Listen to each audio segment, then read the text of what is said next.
si Joyce na yung magpapakulay. Ito yung papakulay niya. Anong papakulay mo, Joyce? Yung green? Sabi ko sa'yo eh. Hindi na Ito, milk tea blonde daw. basta kasi yung kulay mo eh. Milk tea blonde daw. Diba? Oo, mukhang manikag kinulam. Ate Sally talaga eh. Barbie ate. Ay, hindi yung ano. Nagpakulay na to? Wala pa po. Oo ba? Hindi nakainom si Han. Kailan? Pag-trip. Nakaraan. Ilang linggo na yun. Isang linggo na. Sal, Hindi. ano lang yung lagayan? Nabasag kasi sa Ang lagayan. picture mo kaan. Sino? Ah, sige. Parang ano to? Ano pangalan nito? O, tingnan mo oh. See? Ipapabalik yung kulot. Kailangan lagi siyang wet room. Hmm? Conditioner lang.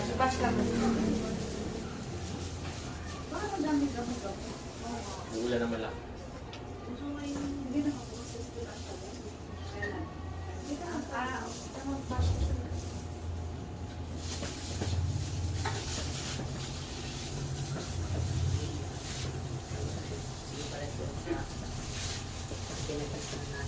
Oo nga eh. Si Ate niya ayaw maligo eh. So cold daw.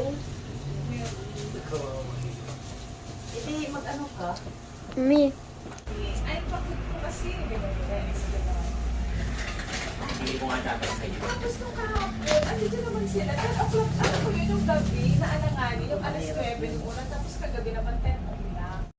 Sige na ma. Andito si Nesta guys. Kakain daw sila sa Jollibee. magdadrive ako ng motor. Oo. Sige na. Ate, bye-bye. Guys, we are here in 7-Eleven and buy one take one yung kisses nila. Let's get some. Kumuha rin pala ako ng dessert na leche flan. Masarap yung ano dito eh. Leche flan. Tapos ayan, tignan nyo naman sis. Andito ako.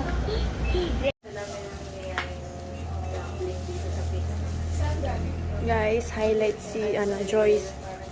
Alam, may 20 pesos. Antay lang namin yung girlfriend ng kuya ko.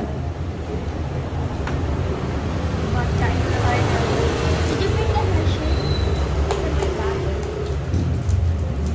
Hershey, good. So good.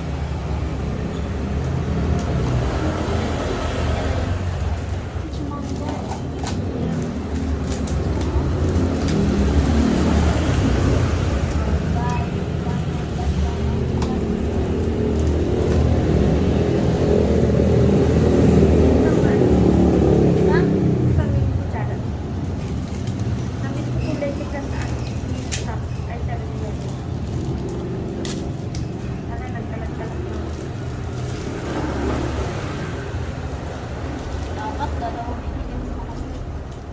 Wala na isang pilaso ng Pepsi.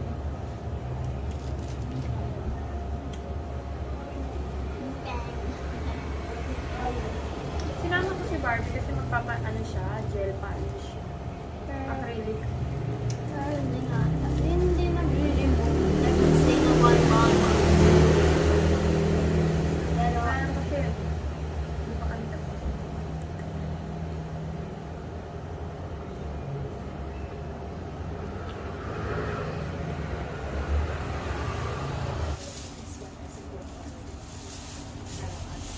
Sa inabing ka. Guys. Tapos ano mo rin Han, yung pangalan nito. Eto. Oo. Sali salon. Hindi dito sa labas. Dito sa labas. Guys, anong oras na? 10:25. Ay, 35.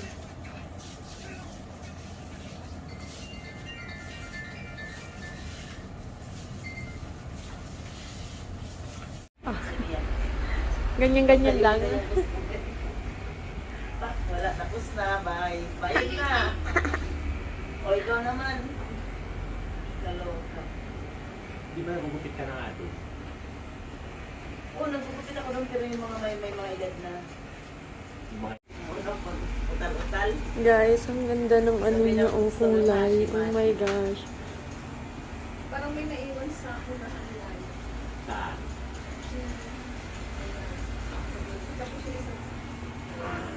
Din sa inyo.